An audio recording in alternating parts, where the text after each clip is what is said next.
जय हिंद दोस्तों। आज के इस इम्पॉर्टेंट लेक्चर में हम सभी डिस्कस करेंगे 24 नवंबर 2025 के करेंट अफेयर्स को।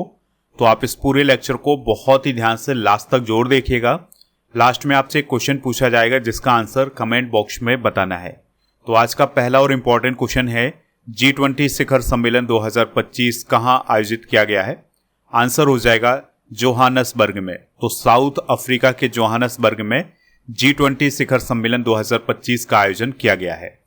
दोस्तों, तो G20 शिखर सम्मेलन 2025 का आयोजक देश कौन था? South Africa. और साउथ अफ्रीका के जोहानसबर्ग में इसका आयोजन किया गया था। इसका मोटो या इसकी थीम क्या थी? तो सॉलिडेरिटी, इक्वालिटी और सस्टेनेबिलिटी इसकी थीम थी, यानी एकजुटता, समानता और स्थिरता। इसकी अध्यक्षता किसने की है? सिरिल रामाफोसा ने, जो कि साउथ अफ्रीका के प्रेसिडेंट हैं। और इसका उद्देश्य दुनिया की अर्थव्यवस्था को ठीक से चलाने के लिए सदस्य देशों में एक राय कायम करना। भारत की तरफ से मोदी जी इसमें शामिल हुए थे, लेकिन जो डोनाल्ड ट्रंप हैं वो इसमें शामिल नहीं हुए थे। ये बात भी आप याद रखिएगा। G20 की अगर हम बात करें तो इसे ग्रुप ऑफ 20 बोला जाता है और यह दुनिया की सबसे बड़ी अर्थव्यवस्थाओं का एक ग्रुप है। इसकी स्थापना 1999 में हुई थी, जब एशियाई वित्तीय संकट आया था। अगर हम इसके पावर की बात करें तो दुनिया की 85% GDP G20 के पास है, 75% वर्ल्ड ट्रेड, 56% पॉपुलेशन और 60% एरिया। तो ये सभी कवर करता है कौन? G20। G20 में 19 देश, यूरोपीय यूनियन और अफ्रीकन यूनियन भी शामिल है। अगर हम इसके सदस्य देशों की बात करें तो इसमें Argentina, Australia, Brazil, Canada, China, France, Germany, Bharat, Indonesia, Italy, Japan, South Korea, Mexico, Russia, सऊदी अरब और दक्षिण अफ्रीका, तुर्की, यूनाइटेड किंगडम, अमेरिका, यूरोपीय यूनियन और अफ्रीकी यूनियन है। और आपको याद रखना है कि 2026 वाला जो G20 शिखर सम्मेलन है ये अमेरिका में आयोजित किया जाएगा। इम्पॉर्टेंट सम्मेलन डिस्कस करते हैं तो विश्व आर्थिक मंच सम्मेलन दावोस स्विट्जरलैंड में, विश्व सरकार शिखर सम्मेलन दुबई UAE में, वैश्विक प्रौद्योगिकी शिखर सम्मेलन नई दिल्ली में, विश्व सतत विकास शिखर सम्मेलन नई दिल्ली में, G7 शिखर सम्मेलन 2025 अल्बर्टी कनाडा में, नाटो शिखर सम्मेलन द हेग नीदरलैंड में, ब्रिक्स शिखर सम्मेलन रियो डी जेनेरियो ब्राज़ील में, SCO शिखर सम्मेलन तियानजिन चाइना में, UN जलवायु परिवर्तन सम्मेलन 2025 बेलेम ब्राज़ील में, ओपन गवर्नमेंट पार्टनरशिप या OGP global summit Victoria Spain में हुआ है। नेक्स्ट क्वेश्चन है, पहला blind women's T20 world cup 2025 किसने जीता है? आंसर हो जाएगा इंडिया ने। तो दोस्तों, पहली बार खेले गए blind women's T20 world cup का खिताब भारत ने जीता है। यानी कि ये जो blind women's T20 world cup है ये 2025 में पहली बार खेला गया है और इसको भारत ने जीता है। भारत ने फाइनल में नेपाल को 7 विकेट से हराया है। फाइनल मुकाबला कोलंबो श्रीलंका में आयोजित किया गया था। सेमीफाइनल में भारत ने ऑस्ट्रेलिया को 9 विकेट से हराया था। फूला सारन को फाइनल में शानदार प्रदर्शन के लिए प्लेयर ऑफ द मैच, इसके अलावा उन्हें प्लेयर ऑफ द सीरीज का अवार्ड भी दिया गया है। पहला blind women's T20 world cup जो है वो श्रीलंका के कोलंबो में आयोजित हुआ था। इसमें भारत, पाकिस्तान, श्रीलंका, ऑस्ट्रेलिया, इंग्लैंड, नेपाल और अमेरिका की टीम शामिल हुई थी। कुछ प्रमुख क्रिकेट प्रतियोगिताएं और उनके विजेता डिस्कस करते हैं। जैसे ICC चैंपियंस ट्रॉफी 2025 इंडिया ने जीती है। ICC महिला क्रिकेट विश्व कप 2025 भारत ने जीता है। ICC world test championship final 2025 South Africa ने जीता है। IPL RCB ने, women's premier league Mumbai Indians ने और अंडर 19 महिला T20 विश्व कप 2025 इंडिया ने, एशिया कप 2025 भारत ने जीता है। अगला क्वेश्चन है, भारत में 4 नई श्रम संहिताएं कब से लागू हुई हैं? आंसर हो जाएगा इसका 21 नवंबर 2025 से। तो दोस्तों, भारत सरकार ने 21 नवंबर 2025 से 4 नई श्रम संहिताएं लागू की हैं। तो ये 4 जो नए कानून लागू किए गए हैं वो कौन कौन से हैं? वेतन संहिता 2019, औद्योगिक संबंध संहिता 2020, सामाजिक सुरक्षा संहिता 2020, और व्यावसायिक सुरक्षा, स्वास्थ्य एवं कार्यदशा संहिता 2020। तो दोस्तों इसमें मजदूरों के लिए कुछ नियम बनाए गए हैं, जो हमारे श्रमिक हैं उनके लिए नियम बनाए गए हैं। नेक्स्ट क्वेश्चन है, भारत में 4 नई श्रम संहिताएं कब से लागू हुई हैं? आंसर हो जाएगा इसका 21 नवंबर 2025 से। तो दोस्तों हमारे देश में जो श्रमिक वर्ग है उनके लिए 4 नई संहिताएं लागू की गई हैं, यानी कि श्रमिकों के लिए कुछ नियम बनाए गए हैं, उनको लागू किया गया है 21 नवंबर 2025 से। तो इसमें जो 4 संहिताएं लागू की गई हैं वो कौन कौन सी हैं? वेतन संहिता 2019, औद्योगिक संबंध संहिता 2020, सामाजिक सुरक्षा संहिता 2020, व्यावसायिक सुरक्षा, स्वास्थ्य एवं कार्यदशा संहिता 2020 को भी इसमें लागू किया गया है। इससे क्या होगा कि इससे 29 पुराने श्रम कानून समाप्त होकर के एकीकृत, सरल और आधुनिक श्रम ढांचा अस्तित्व में आया है, यानी कि श्रमिकों के लिए नए कानून, नए नियम आए हैं। तो दोस्तों ये जो नियम आए हैं इसमें से कुछ नियम हम डिस्कस करते हैं। जैसे इन संहिताओं में न्यूनतम वेतन का सार्वभौमिक अधिकार सुनिश्चित हुआ है, यानी कि न्यूनतम वेतन का जो अधिकार है वो इसमें सुनिश्चित किया गया है। 40 वर्ष से अधिक उम्र के श्रमिकों के लिए फ्री स्वास्थ्य परीक्षण का भी प्रावधान किया गया है। इसके अलावा जो गिग वर्कर्स और प्लेटफॉर्म कर्मी होते हैं उनको सामाजिक सुरक्षा से जोड़ा जाएगा। गिग वर्कर्स दोस्तों जो आपकी डिलीवरी वगैरह लेके आते हैं ना, मतलब आपका सामान लेके आते हैं जो आप मंगाते हैं ऑनलाइन वगैरह से, तो वो गिग वर्कर्स कहलाते हैं। तो उनको सामाजिक सुरक्षा से जोड़ा जाएगा। इन सुधारों से रोजगार सृजन, उत्पादकता और व्यापार करने में आसानी को बढ़ावा मिलेगा। अब सभी नियोक्ताओं को नियुक्ति पत्र देना अनिवार्य होगा। तो ये कुछ नियम बनाए गए हैं श्रमिकों के लिए। अगला क्वेश्चन है, रामकृष्ण मिशन का पहला पूर्वोत्तर कॉलेज कहाँ स्थापित किया गया है? तो ये सोहरा में स्थापित किया गया है। तो मेघालय के जो चीफ मिनिस्टर हैं कॉनरॉड संगमा जी, उनके द्वारा सोहरा में रामकृष्ण मिशन के पहले पूर्वोत्तर कॉलेज का उद्घाटन किया गया है। सोहरा जो है वो मेघालय राज्य में ही स्थित है। तो यह कॉलेज पूर्वोत्तर भारत में रामकृष्ण मिशन का पहला उच्च शिक्षा संस्थान है। इस कॉलेज से युवाओं को गुणवत्तापूर्ण एजुकेशन और नए अवसर मिलेंगे। रामकृष्ण मिशन की अगर हम बात करें तो इसकी स्थापना 1 मई 1897 को स्वामी विवेकानंद जी के द्वारा की गई थी। इसका हेडक्वार्टर बेलूर मठ, हावड़ा, पश्चिम बंगाल में स्थित है। इसका उद्देश्य है स्वयं के मोक्ष के लिए, जगत के लिए हित। दोस्तों रामकृष्ण मिशन का आधार वेदांत दर्शन और कर्म योग है। यह संगठन शिक्षा, स्वास्थ्य, सामाजिक सेवा और आध्यात्मिक अध्ययन में कार्य करता है। इसके विश्व भर में 200 से अधिक केंद्र हैं। यह संस्था रामकृष्ण परमहंस की शिक्षाओं और स्वामी विवेकानंद की दृष्टि पर आधारित है। नेक्स्ट क्वेश्चन है, भारत ने वर्ल्ड बॉक्सिंग कप फाइनल्स 2025 में कितने गोल्ड मेडल जीते हैं? आंसर हो जाएगा 9 गोल्ड मेडल जीते हैं। तो भारत ने वर्ल्ड बॉक्सिंग कप फाइनल 2025 में शानदार प्रदर्शन करते हुए 9 मेडल अपने नाम किए हैं। यह प्रतियोगिता ग्रेटर नोएडा, उत्तर प्रदेश के शहीद विजय सिंह पाठक स्पोर्ट कॉम्प्लेक्स में आयोजित हुई थी। इसमें भारत ने कुल 20 मेडल जीते हैं, जिसमें 9 गोल्ड, 6 सिल्वर और 5 ब्रॉन्ज मेडल हैं। महिला बॉक्सरों ने कमाल का प्रदर्शन किया है और 7 गोल्ड मेडल जीते हैं। तो दोस्तों मीनाक्षी, प्रीति, अरुंधति चौधरी, नुपुर, इन्होंने गोल्ड मेडल हासिल किए हैं। इसके अलावा जैस्मिन लंबोरिया ने भी गोल्ड मेडल हासिल किया है। पुरुष कैटेगरी में सचिन और हितेश ने गोल्ड मेडल हासिल किया है।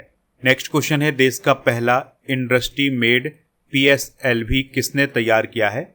आंसर हो जाएगा HAL और L&T ने। तो हिंदुस्तान एरोनॉटिक्स लिमिटेड और लार्सन एंड टोब्रो कंपनी ने मिलकर के भारत का पहला इंडस्ट्री मेड PSLV तैयार किया है। PSLV क्या है? तो पोलर सैटेलाइट लॉन्च व्हीकल है, यानी जिससे सैटेलाइट लॉन्च किए जाते हैं वो HAL और L&T कंपनी ने मिलकर के तैयार किया है। तो इस प्रकार से ये पहला ऐसा PSLV है जिसका निर्माण इंडस्ट्री में किया गया है। दोस्तों यह रॉकेट अगले साल ओशन सैट उपग्रह को अंतरिक्ष में प्रक्षेपित करेगा। यह PSLV पूरी तरह से उद्योग द्वारा निर्मित है। इसरो ने केवल अनुबंध और तकनीकी सहयोग दिया है, यानी इसमें तकनीकी सहयोग इसरो ने दिया है, बनाया HAL और L&T कंपनी ने है। यह कदम भारत के अंतरिक्ष क्षेत्र में निजी उद्योग की भागीदारी को मजबूत करेगा। इससे इसरो को उत्पादन का जो बोझ है वो कम हो जाएगा और उद्योग को नई जिम्मेदारी मिलेगी। यहाँ पर बात हुई थी HAL की, यानी हिंदुस्तान एरोनॉटिक्स लिमिटेड की। तो यह भारत सरकार के रक्षा क्षेत्र की सार्वजनिक कंपनी है। बेंगलुरु में हेडक्वार्टर है। 1940 में इसकी स्थापना हुई थी। इसका काम लड़ाकू विमान, हेलीकॉप्टर, इंजन, एवियोनिक्स का काम करना है और जो हमारे हेलीकॉप्टर वगैरह हैं और जो लड़ाकू विमान हैं उनको अपग्रेड करना इसका काम होता है।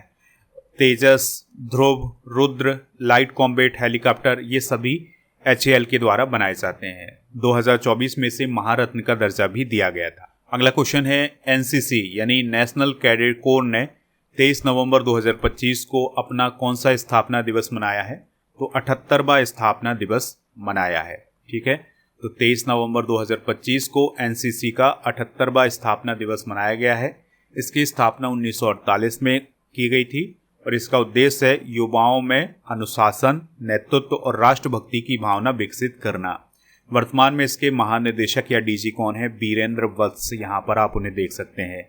इस अवसर पर देश भर में NCC कैडेट ने परेड, सांस्कृतिक कार्यक्रम आयोजित किए हैं और आपको याद रखना है कि यह संगठन सेना, नौसेना और वायुसेना की झलक युवाओं को प्रशिक्षण के माध्यम से देता है, यानी कि ये युवाओं को प्रशिक्षण वगैरह देता है। इसमें सेना, नौसेना और वायुसेना शामिल है।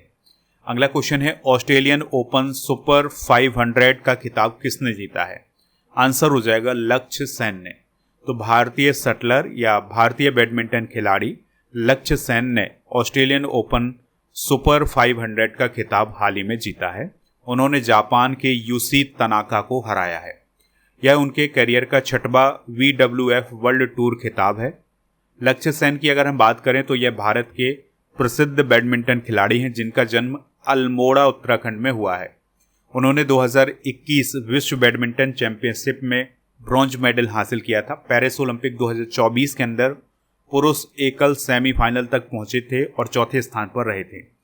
उन्होंने इससे पहले सैयद मोदी इंटरनेशनल 2024 और आर्लियंस मास्टर्स 2025 जैसे टूर्नामेंट भी अपने नाम किए हैं। अगला क्वेश्चन है भारतीय नियंत्रक एवं महालेखा परीक्षक कहाँ वित्तीय लेखा परीक्षा के लिए उत्कृष्टता केंद्र स्थापित कर रहा है?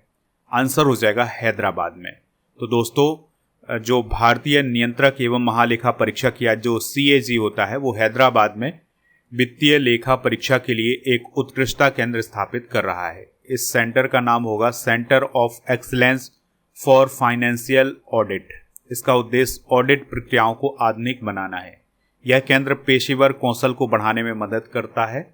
भारत की ऑडिट प्रणाली को अंतर्राष्ट्रीय स्तर पर और अधिक विश्वसनीय बनाने के लिए ये केंद्र स्थापित किया जा रहा है। ठीक है, तो CAG के द्वारा हैदराबाद में वित्तीय लेखा परीक्षा के लिए एक उत्कृष्टता केंद्र स्थापित किया जा रहा है। इस बात को आप याद रखिएगा।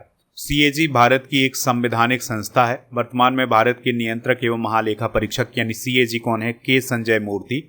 CAG का काम केंद्र और राज्य सरकारों के खातों की लेखा परीक्षा करना और वित्तीय पारदर्शिता सुनिश्चित करना। ठीक है, यानी कि ये मतलब जो केंद्र सरकार है और राज्य सरकार है इनके बीच का जो लेखा जोखा है ये बनाए रखता है।